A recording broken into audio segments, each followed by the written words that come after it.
Hello viewers, আজকের যে প্রজেক্টটা এটা হচ্ছে আমি একটা গানের ডিকনস্ট্রাকশন করলাম। এটা হচ্ছে অ্যালান ওয়াকারের নতুন একটা গান রিলিজ হয়েছে। অ্যালান ওয়াকার এবং ইন্ডিয়ার মিউজিক কম্পোজার প্রীতম, তাদের একটা কোলাবোরেশন হয়েছে। গানটার নাম হচ্ছে চিলড্রেন অফ দ্য সান। এখানে ভোকাল দিয়েছে ইন্ডিয়ান প্লেব্যাক সিঙ্গার বিশাল মিশ্রা, পাশাপাশি কোরাস দিয়েছে অ্যালান ওয়াকারের সাইডে সিঙ্গাররাও আছে। সো সব মিলে আমি এটাকে একটা রিমেক করার ট্রাই করেছি। আসলে কতটুকু কী হয়েছে জানি না, আমি একটু আপনাদেরকে ডেমো শুনিয়ে দিচ্ছি। হ্যাঁ, এখান থেকে শোনাই।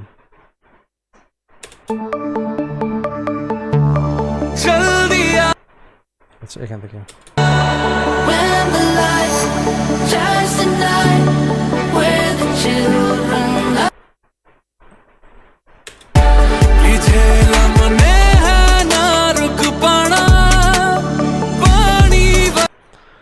সো লেটস সি, শুরু থেকে শুরু করি।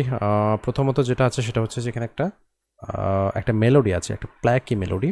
মেলোডিটা অনেকটা এরকম।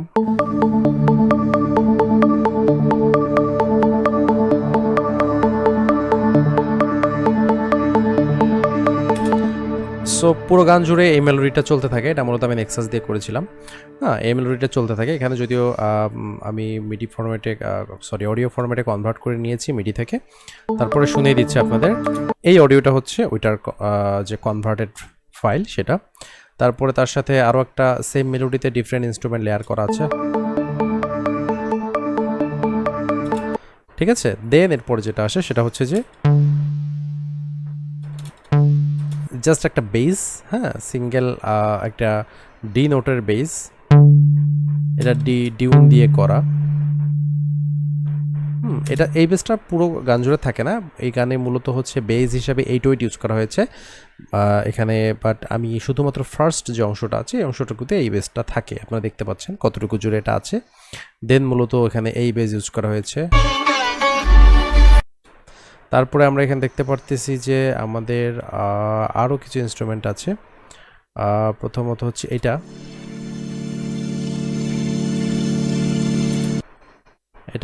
5 নম্বর একটা ইনস্ট্রুমেন্ট। এটা শুধুমাত্র ডি মেজর স্কেলের একটা নোট। এটা একটা অ্যাটমসফিয়ার টাইপের। হ্যাঁ, এটা ইউজুয়ালি জাস্ট একটা অ্যাটমসফিয়ার ক্রিয়েট করছে ব্যাকগ্রাউন্ডে। এটাও নেক্সাস থেকেই করা। তারপরে আছে এটা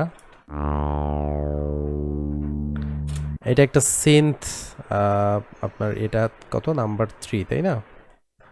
প্যাটার্ন নাম্বার 3তে আমরা যদি চেক করি, এখানে আমরা দেখতে পাচ্ছি যে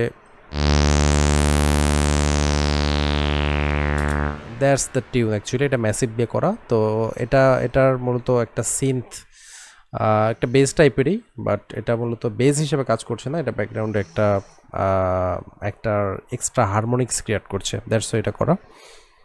তারপরে নিচের দিকে যদি আমরা দেখি, এখানে দেখতে পাচ্ছি যে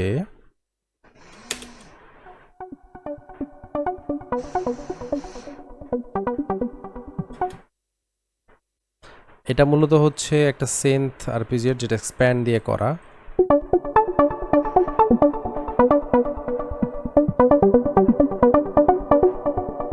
এটা গানের কর্ড প্রোগ্রেশনকে ফলো করে। দেন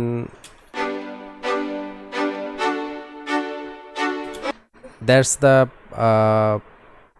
ভায়োলিন। অ্যাকচুয়ালি ভায়োলিনের আমরা দেখতে পাচ্ছি যে সেকশনটা এখানে আছে।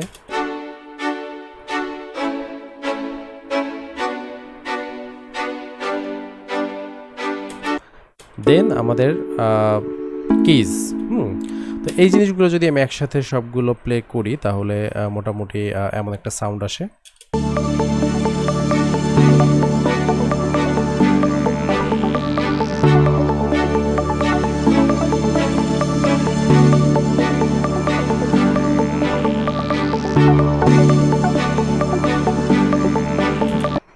ওকে, ডান।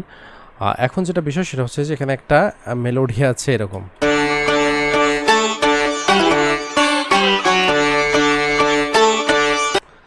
তো এই জনাব কী দিয়ে ক্রিয়েট করা আমরা একটু দেখি। এটা মূলত শর্ট প্ল্যাগ দিয়ে ক্রিয়েট করা। আর এখানে যে মানে এটা যে বাদ্যযন্ত্রের, সেই বাদ্যযন্ত্রটা হচ্ছে মূলত সিতার, ঠিক আছে, সেতার দিয়ে করা। এখানে আরও লেয়ারিং করা আছে, এখানে দুটো লেয়ারিং করা আছে, সেতার আর হচ্ছে আপনার এটা কি ম্যান্ডোলিন, ইন্ডিয়ান ম্যান্ডোলিন অ্যাকচুয়ালি, এই দুটো লেয়ারিং করা আছে। দেন আরও ডিফারেন্ট ইনস্ট্রুমেন্ট আছে। আচ্ছা, এরকম এটা এখানে প্লে হয়। তারপরে এখানে আরেকটা জিনিস আছে, সেটা হচ্ছে যে এই যে পার্টটা আছে, এই পার্টটা এটা শেষ হয়ে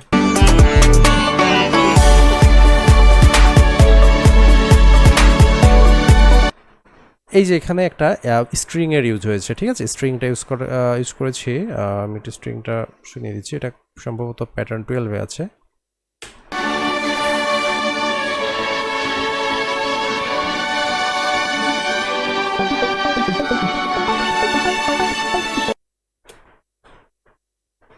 ওকে, তাহলে মোটামুটি এইগুলো ইনস্ট্রুমেন্ট এখানে ছিল। আর আমরা যদি রিদম সেকশনে দেখি, এখানে একটা জাস্ট ট্রানজিশন এবং একটা আর ফার্স্ট যে রিদমটা আছে এখানে কিক এবং অন্যান্য ইনস্ট্রুমেন্টগুলো।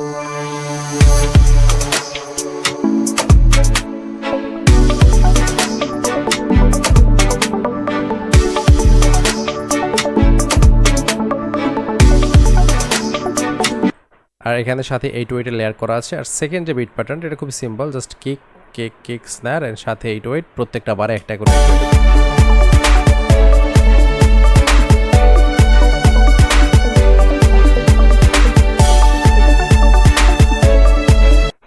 ঠিক আছে, দেন এভাবে পুরো কর্ড প্রোগ্রেশনটা চলতে থাকে। মূলত এগুলোই হচ্ছে তারপরে ডিফারেন্ট জায়গায় এটা প্লেসমেন্ট অনুযায়ী, গানের স্ট্রাকচার অনুযায়ী ডিফারেন্ট ভাবে এখানে কর্ড প্রোগ্রেশনগুলো চলতে থাকে।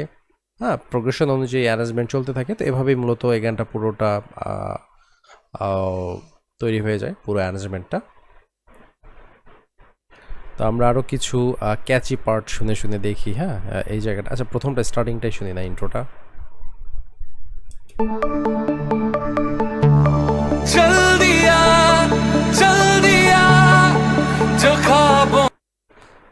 তারপরে এখান থেকে